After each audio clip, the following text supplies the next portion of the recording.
بسم اللہ الرحمن الرحیم۔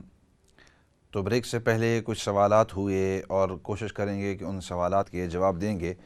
ان میں سے ایک سوال یہ تھا کہ you said you had exams and I mentioned that for exams and for your tests you can recite Surah Yasin at the beginning of the day, and then also that when the actual time of examination comes, just to help you calm your nerves, you can recite the fourth kalima 7 times, preferably 10 times if you can. And then you also mentioned that you feel that your memory is becoming weaker. Memory is something which is in the hands of Allah, and over time it fluctuates. That means sometimes memories can become stronger, sometimes they become weaker, sometimes it's subjectivity. It depends upon what you're memorizing. Sometimes you can learn certain things and you'll find learning them is so easy, and certain other things it's more difficult. But just on the Islamic side of things, ulama mentioned that after farz salah, after praying your farz salah, if you were to place your right hand upon your forehead and you recite Ya Qawiyyu, Ya Qawiyyu, Ya Qawiyyu. Qawi is one of the attributes and the names of Allah, and if you was to recite it 11 times and then blow on yourself, Allah subhanahu wa ta'ala, inshallah, God willing, will strengthen your memory over time. So that's one of the dams that you could recite. بعض لوگ پوچھتے ہیں کہ میرا جو حافظہ ہے، میری memory جو ہے، حافظہ جو ہے وہ آہستہ آہستہ کمزور ہو رہا ہے، بہت ساری چیزیں مجھے یاد نہیں آتی یا یاد رہتی نہیں ہیں۔ تو اس کا میں عرض کر رہا تھا کہ بعض اوقات وقت کے لحاظ سے حافظہ جو ہے وہ کمزور ہوتا جاتا ہے، ایک تو یہ بات، اور دوسری بات کہ بعض اوقات انسان کا حافظہ اس طرح ہے کہ کچھ چیزیں یاد کرنا اس کے لیے آسان ہے، دوسری بعض چیزیں ان کو یاد کرنا اس کے لیے مشکل ہوتا ہے۔ ہر آدمی کا اللہ رب العزت نے حافظہ، اس کا ذہن، اس کا دماغ الگ انداز کے اندر بنایا ہوا ہے۔ لطیفے کے طور پر ایک بات یاد آ گئی، ہمارے استاذ تھے جب میں مدینہ شریف کے اندر پڑھتا تھا، شیخ مطر الزہرانی ان کا نام تھا، شیخ مطر الزہرانی، اب تو دنیا سے رخصت ہو گئے ہیں۔ تو وہ جو ہیں وہ کہتے تھے کہ جتنی بھی گاڑیوں کی نمبر پلیٹ ہیں مجھے وہ فوراً یاد آ جاتی ہیں۔ جب بھی میں کسی کی نمبر پلیٹ دیکھتا ہوں تو فوراً مجھے پتہ چل جاتا ہے کہ یہ اس شخص کی ہے، یا اگر کوئی شخص کہے کہ میری نمبر پلیٹ گاڑی کی کیا ہے، اور وہاں سعودی کے اندر جیسے یہاں لیٹرز ہوتے ہیں ایف اور بی اور ڈی اور یہ نہیں ہے، وہاں صرف نمبر ہیں، تو 8 ہندسے کے یا 9 ہندسے کے 8 ڈجٹس اینڈ سم ٹائمز 9 ڈجٹس نمبرز، اور وہ ان کو یاد رکھتے تھے۔ اور کوئی بھی کہتا ہے کہ میری گاڑی کا کیا نمبر ہے، وہ کہتے فلاں دن میں نے دیکھا تھا اس کا نمبر یہ ہے، فلاں دن میں نے دیکھا تھا اس کا نمبر یہ ہے۔ ان کو پھر میرے خیال میں کوئی بیماری ہو گئی تھی اور اس کی وجہ سے وہ دنیا سے رخصت ہو گئے، لیکن وہ اس طرح کرتے تھے۔ تو اس مرحلے کے اندر ان کو بہت ہی ان کا حافظہ جو ہے تیز تھا، لیکن کہتے تھے کہ باقی بہت ساری ایسی چیزیں ہیں کہ وہ میں یاد کرتا ہوں تو وہ مجھے یاد نہیں آتی، یاد نہیں رہتی۔ کافی عمر کے تھے، بڑے بوڑھے تھے اس زمانے کے اندر، جب میں تھا 1993-94 کی میں بات کر رہا ہوں۔ تو وہ کہتے تھے کہ ان چیزوں نمبرز کے اندر، ہندسوں کے اندر یہ مجھے یاد رہ جاتے ہیں، اور جو بھی آپ، اور اس زمانے کے اندر یہ موبائل فون عام تھے نہیں، تو ان کو کوئی نمبر اپنا نمبر گھر کا نمبر دے دیتا تو وہ کہتے کہ ٹھیک ہے، آپ نے نمبر 1 مرتبہ کہہ دیا ہے، 2 مرتبہ کہہ دیا، اب 3 مرتبہ کہنے کی ضرورت نہیں ہے، مجھے یاد ہو گیا ہے، اور وہ آپ کو بتلا دے، کہتے فلاں آپ کے گھر کا نمبر، آپ کے فون کا نمبر یہ ہے، آپ کے فون کا نمبر یہ ہے، آپ کے فون کا نمبر یہ ہے۔ تو عرض کرنے کا مقصد کہ بعض لوگوں کو بعض چیزیں وہ جلدی یاد ہو جاتی ہیں، بعض چیزیں یاد نہیں ہوتی، لیکن حافظے کے قوی کے لیے علماء نے لکھا ہے کہ اگر کوئی شخص فرض نماز کے بعد اپنا ہاتھ اپنے پیشانی کے اوپر رکھ کر یا قویو یا قویو یا قویو 11 دفعہ پڑھے تو اللہ رب العزت اس کے حافظے کو قوی فرمائیں گے۔ ایسے کرتے ہیں، چند اور کال لے لیتے ہیں اور پھر ان سوالوں کے جواب پھر واپس دیں گے۔ السلام علیکم ورحمۃ اللہ وبرکاتہ۔ Walaikum salam. I phoned yesterday regarding CBD oil. I was wondering if you've had a chance to research that. It was the hemp seed oil. And I was wondering if you could give me an answer with regards to that.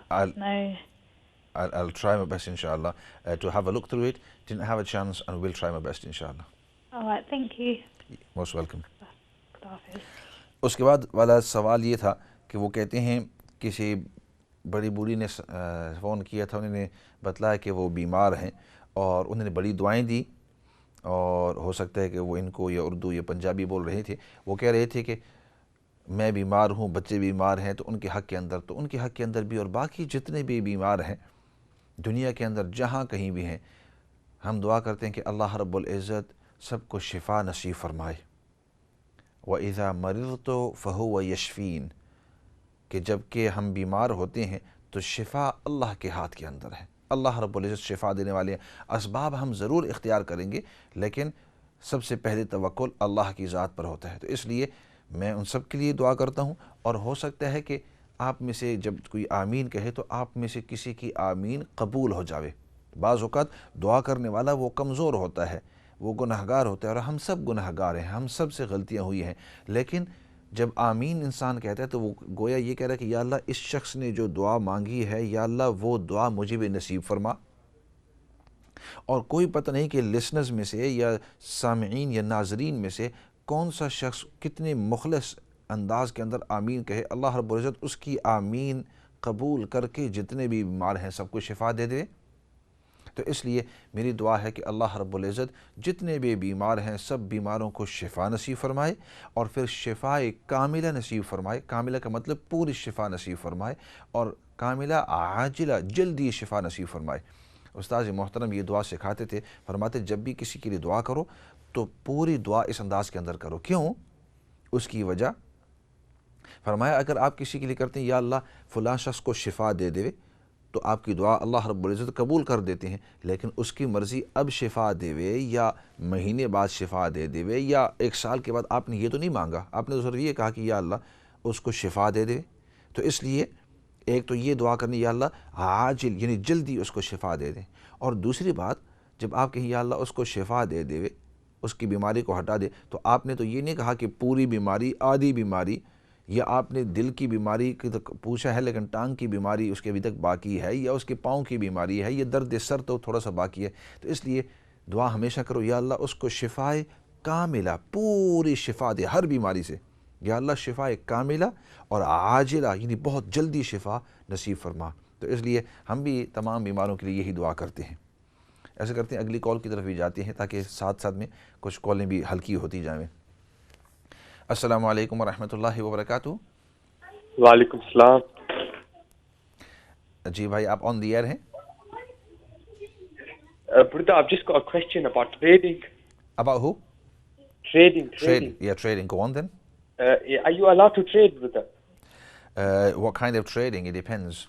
Like forex trading and Forex trading.